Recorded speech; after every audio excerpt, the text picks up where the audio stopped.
কিরে ভাই, আজকে নেশাটা কেমন হলো বললি না তো? উফ, দারুণ রে ভাই। এই বৃষ্টি ভেজা রাতে এরকম নেশা না হলে রাতটা জমে নাকি রে?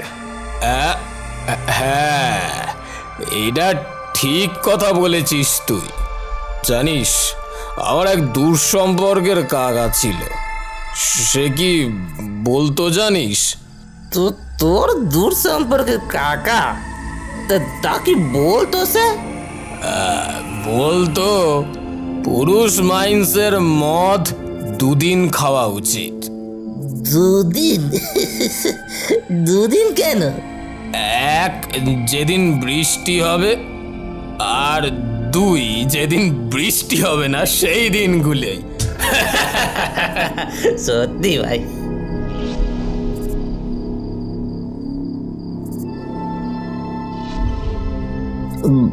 ভাই, হাঁটতে হাঁটতে আমরা কোথায় চলে এলাম রে? এ তো সেই পোড়ো বাড়ি। তাতে কি হয়েছে ভাই? এটা পালিহাটি গ্রামের সেই পোড়া বাড়ি রে। হ্যাঁ, বলিস কি রে? আমরা এখানে কি করে এলাম? সে যাই হোক, এই জায়গাটা বেশ খাসা। আগের কত স্মৃতি এখানে জড়িয়ে আছে। চল, বাকিটা বের করে এখানেই খেয়ে নি। ভাই, এখান থেকে চল চল ভাই, এখান থেকে। আমার না ঠিক লাগছে না এখানে। মনে হচ্ছে কেউ যেন আমাদের দেখছে রে। চল চল চল চল চল, অন্য কোথায় গিয়ে আমরা মদটা খাই।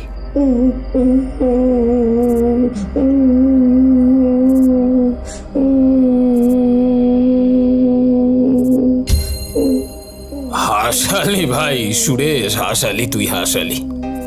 এক সময় এখানে কত মদ খেয়েছি। তুই ওই একটা মেয়ের কান্না শুনতে পাচ্ছিস না? আরে কোথায় কি কাঁদছে? বাজে বকিস না তো। তুই তুই শুনতে পারছিস না? আমি তো কষ্ট কান্নার আওয়াজটা শুনতে পাচ্ছি। হ্যাঁ রে ভাই, তুই তো ঠিক কথা বলেছিস। এসেছিস তোরা? কতদিন বাদে তোদের দেখা পেলাম। কে কে তুই? চিনতে পারলি না তপন? সন্ধ্যা? এই তো সুরেশ, তুই চিনতে পেরেছিস। আর চিনতে পারবি নাই বা কেন? তুই তো আমার সারা গায়ে তেল ঢেলে তোর মালিককে দেশলাই কাঠিটা বাড়িয়ে দিয়েছিলি, মনে পড়ে? আজ তোদের দুটোকে আমি সেভাবেই মারবো যেভাবে তোরা আমাকে মেরেছিলিস। আমাদের ছেড়ে দে সন্ধ্যা, আমাদের ক্ষমা করে দে। ক্ষমা? তোদের ক্ষমা করব? সেদিন আমিও তোদের কাছে এভাবে প্রাণ ভিক্ষা চেয়েছিলাম, মনে পড়ে? সেদিন তোরা শুধু হেসেছিলিস। আমি তোদের কি ক্ষতি করেছিলাম বলতে পারিস? আজ তো তোদের দুটোকেই মরতে হবে তোদের মালিককেও, কারণ বিচার যে এখনো শেষ হয়নি। তোদের কোনো ক্ষমা নেই, কোনো ক্ষমা নেই।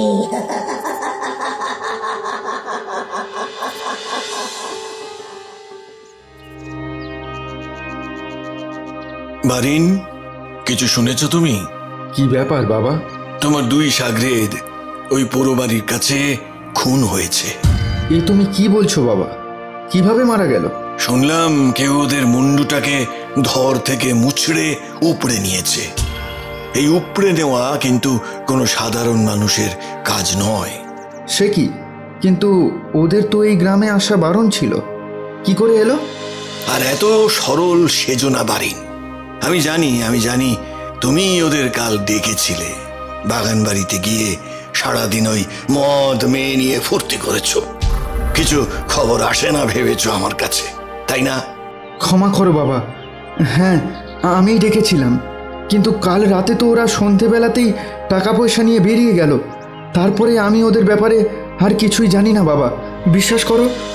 ওদের খুনের জন্য আমি তোমাকে সরাসরি দায়ী করছি না, কিন্তু পরোক্ষভাবে হলেও তুমি ওদের মৃত্যুর জন্য দায়ী, যদিও বা সেটা আমার মনে হয়। কেন? আমি কি করলাম? সন্ধ্যাকে মনে পড়ে? সন্ধ্যা? সে আবার কে? 5 বছর তো অনেকটা সময়, ভুলে যাওয়াটাই স্বাভাবিক, কিন্তু সন্ধ্যাকে তো তোমার মনে রাখা উচিত ছিল, যাকে তুমি বিয়ের প্রস্তাব দিয়েছিলে আর প্রত্যাখ্যাত হয়েছিলে। হ্যাঁ হ্যাঁ, এবার চিনতে পেরেছি বাবা, আর বলতে হবে না। কেন? শুনতে খুব কষ্ট হচ্ছে বুঝি? তোমার পাপ যে আর কতদিন বয়ে বেড়াতে হবে আমাকে আর এই গ্রামকে? উফ বাবা, এসব কথা না বলে আসল কথাটা বলো। এতদিন পর এইসব বিষয়ে হঠাৎ করে ওই মেয়েটার নাম এলো কোথা থেকে? এখনো বুঝতে পারছো না বারিন? এতটা অবুঝ তো তুমি নও। প্রতিশোধ নিচ্ছে সন্ধ্যা, কারণ সন্ধ্যাকে তুমি গ্রামের উত্তর দিকের ওই পুরো বাড়িটাতে ভোগ করবে বলে নিয়ে গিয়েছিলে। সেখানেই তোমার 2 সাগরেদকে মারা হলো। আমার যা মনে হচ্ছে, তোমার রক্ত না দেখে ওর আত্মা শান্তি পাবে না। কি যে বলো বাবা, মরে যাওয়া মানুষ কখনো ফিরে আসতে পারে? তুমি কি পাগল হলে? দেখো, আমার মতে বলে তোমার এখান থেকে দূরে কোথাও বেরিয়ে যাওয়াই ভালো। মানে তুমি আমাকে শুধুমাত্র তোমার ভয়ের কারণে এখান থেকে পালিয়ে যেতে বলছো? না, আমি তোমাকে এখান থেকে চলে যেতে বলছি তোমার ভালোর জন্য, তোমার বেঁচে থাকার জন্য। তোমার মা চলে যাওয়ার পরে তোমাকে আমি কিভাবে মানুষ করেছি সে শুধু আমিই জানি। যাতে তোমার কোনো অসুবিধে না হয় তাই দ্বিতীয় বিয়ে পর্যন্ত করিনি, কিন্তু তুমি যত বড় হয়েছ ততই বেশি উচ্ছৃঙ্খল হয়েছ। শেষে ওই সন্ধ্যাকে ভাবলেই আমার শরীর শিউরে ওঠে। কিন্তু পুত্র স্নেহের কারণে তোমার সব দোষ আমি এতদিন চাপা দিয়ে এসেছি, কিন্তু ওদের মৃত্যুর পরেও আমি তোমাকে এখানে রাখার আর কোনো ঝুঁকি নেবই না। আচ্ছা ঠিক আছে, সেটা দেখা যাবে। তার আগে বলো, পুলিশ কি বলেছে? পুলিশ কোনো প্রমাণ পেলে তো কিছু বলবে, সে তো কোনো রকম প্রমাণই পেল না, আর সেখানেই তো আমার সন্দেহটা বেশি জাগছে। আমি বলছি বারিন, সেই মেয়ে প্রতিশোধ নেওয়া শুরু করেছে, ও কিন্তু তোকেও ছাড়বে না। তাই বলছি বাবা, এই বৃদ্ধ বয়সে আমি তোকে হারাতে চাই না আর বাবা, আর হারাতে চাই না।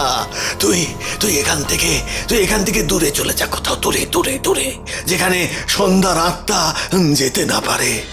আচ্ছা ঠিক আছে বাবা, কেঁদো না। তা তুমি কোথায় যাওয়ার পরামর্শ দিচ্ছ? আমি বলি কি, তুই এখনই ওই ভুবনেশ্বরের উদ্দেশ্যে বেরিয়ে যা। ওখানে তো আমাদের একটা বাড়ি আছে, হ্যাঁ, সেখানে গিয়ে থাক। তোকে যখন ডাকবো তখন তুই এখানে ফিরে আসিস বাবা। বেশ বাবা, তাই হোক। বাবাও পারে বটে। সন্ধ্যা কবে মরে ভূত হয়ে গেছে, সে এখন এখানে আসবে কোথা থেকে ভগবান জানে। এইসব উৎকট লোকের চিন্তাভাবনার জন্য, কুসংস্কারের জন্য কোনো কাজ ঠিক মতো করে হয় না। এখন এই ঝড় বৃষ্টি মাথায় করে নিয়ে চোরের মতো পালিয়ে যেতে হচ্ছে। কিন্তু এটাও আশ্চর্যের বিষয়, তপন আর সুরেশকে মারল কে? তাহলে কি সন্ধ্যায় ওদের মারল? এ কি, গাড়িটার হঠাৎ কি হলো? এরকম নিজের ইচ্ছে মতো চলছে কেন গাড়িটা? আমার নিয়ন্ত্রণে আনতে পারছি না কিছুতেই। গাড়িটা কোথায় নিয়ে যাচ্ছে আমাকে? এ তো গ্রামের উত্তর দিক, আর ওই উত্তর দিকের শেষ প্রান্তেই তো রয়েছে ওই পোড়ো বাড়ি, যেখানে, তার মানে বাবাই ঠিক, সন্ধ্যায় এসব করেছে।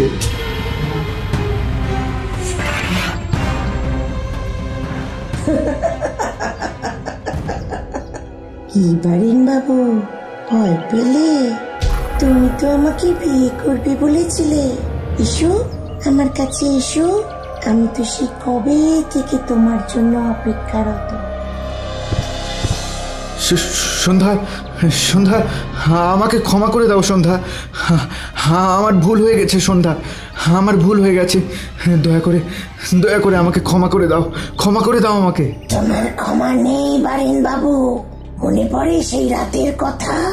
মনে পড়ে আমার চিৎকার করে ক্ষমা ভিক্ষার আর্তনাদ? কি ভেবেছিলে পার পেয়ে যাবে? এসো এসো, তোমাকেও তোমার 2 সাগরেদের কাছে পাঠাই। ওদের সঙ্গেই তোমাকে থাকতে হবে।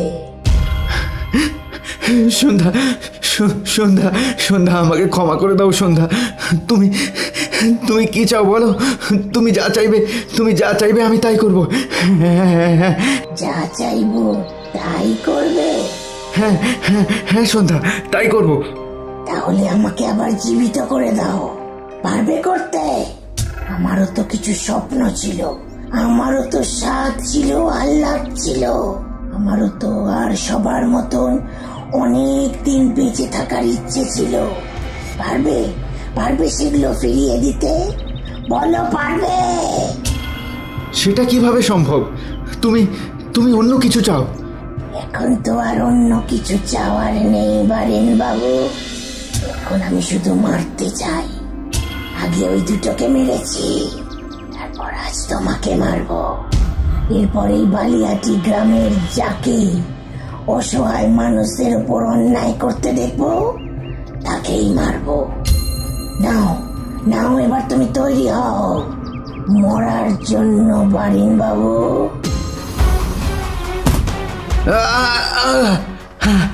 বুকের উপর থেকে সরো সন্ধ্যা, আমি যে আর পারছি না। সরে যাওয়ার জন্য তো আমি তোর বুকে বসিনি রে শয়তান। তোর নজর খুব পাপী। আমার মতো অনেক মেয়ে সর্বনাশ করেছিস তুই। আজ তোকে আমি ছাড়বো না। প্রথমে তোর এই পাপী চোখ দুটোকে আমি আমার এই বড় বড় নখ দুটো দিয়ে গেলে দেব। সন্ধ্যা, সন্ধ্যা, ছেড়ে দাও, বাঁচাও, কে আছো, বাঁচাও। চিৎকার কর কর কর, চিৎকার কর, কেউ আসবে না। মনে নেই একদিন তুই নিজে আমাকে বলেছিলিস এখানে কেউ আসে না, তোর চিৎকারও কেউ শুনতে পাবে না। তোর মাথাটা আমাকে দে দে, এখানে যত সব কুবুদ্ধি থাকে, দে এই মুন্ডুটা আমাকে দে। না সন্ধ্যা, এরকম করো না, বাঁচাও, কে আছো, বাঁচাও।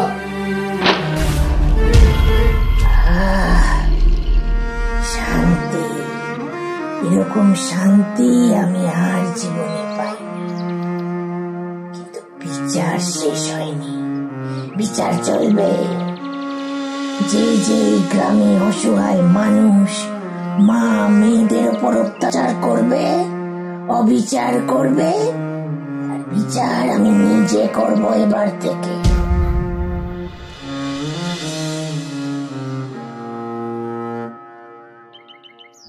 ঠাকুর মশাই, আপনি আপনি এবার এর একটা কিছু বিহিত করুন। দেখুন দেখুন, আমার ছেলে তো চলে গিয়েছে। আমি ধাও করার মতো শুধুমাত্র ওর হাতটুকুই পেয়েছি। কিন্তু সন্ধ্যার আত্মা এই গ্রামের অন্যান্য মানুষকেও মারতে শুরু করেছে। যে যে ছোটখাটো অপরাধ করছে তাকেও সে মেরে ফেলছে। সেটা যদি চলতে থাকে, এই গ্রামের মানুষ তো আতঙ্কেই মরে যাবে ঠাকুর মশাই। সবটাই শুনলাম জমিদার বাবু। আজ রাতেই আমি ওই পোড়ো বাড়িতে একটা যজ্ঞ করতে চাই। সন্ধ্যার আত্মাকে আমি ডেকে এনে জিজ্ঞাসা করব যে সে কি চায় এবং ওর মুক্তির ব্যবস্থাও করব। বেশ বেশ ঠাকুর মশাই, আপনি যেটা ভালো বুঝবেন সেটাই করুন। দেখুন আমার ছেলের যে চরিত্রে দোষ ছিল সেটা সকলেই জানে। আমি ওর বাবা হয়ে কিছুই করতে পারিনি। কারোর ওপর জোর করাটা যে কত বড় অন্যায় সেটা আমি জানি। আর ওর যা পরিণতি হয়েছে তার জন্য আমি একটু আফসোস করছি না ঠাকুর মশাই। কিন্তু এভাবে সন্ধ্যা যদি আইন নিজের হাতে তুলে নেয় সেটা তো ঠিক হবে না। শাস্তি তো অন্যরকম ভাবেও দেওয়া যায়। তাই সন্ধ্যা যাতে পাপ থেকে বাঁচে এবং ওর যাতে মুক্তি ঘটে সেটাও আপনি একটু দয়া করে দেখবেন ঠাকুরমশাই। আসলে জমিদার বাবু, সন্ধ্যার প্রতিশোধে আটকে নেই। ও ধীরে ধীরে অভিশাপে পরিণত হয়েছে এই গ্রামের জন্য। আজ পূর্ণিমা রয়েছে, ভালো দিন। আজ সন্ধ্যাকে বুঝিয়ে সুঝিয়ে ওকে মুক্তির পথে নিয়ে যেতে হবে।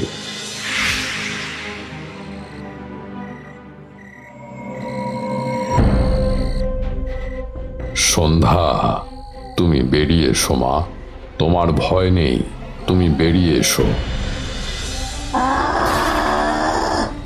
কে তুমি?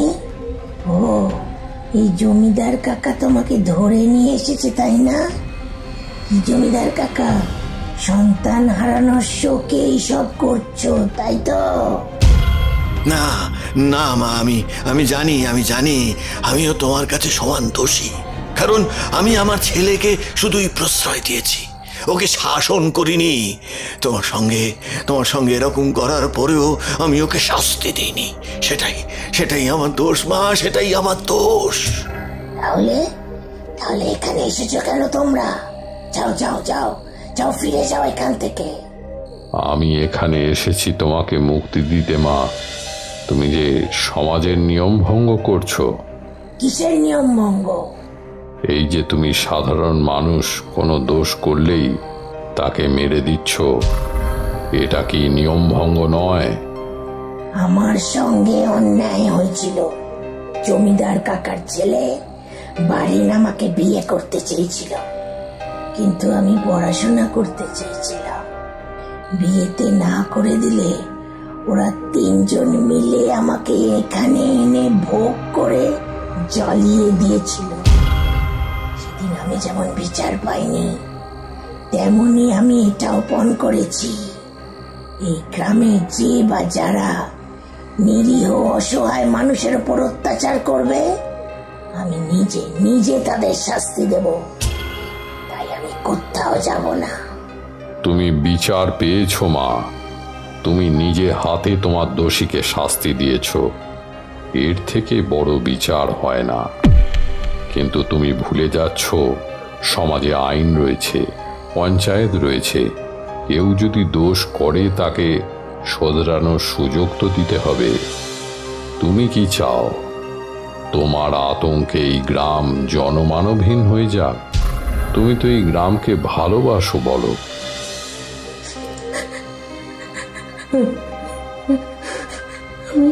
আমি এই গ্রামকে খুব ভালোবাসি পুরুত কাকা। তাই তো বলছি, এবার তুমি শান্ত হও মা, আর ধীরে ধীরে অমৃত লোকে প্রস্থান করো।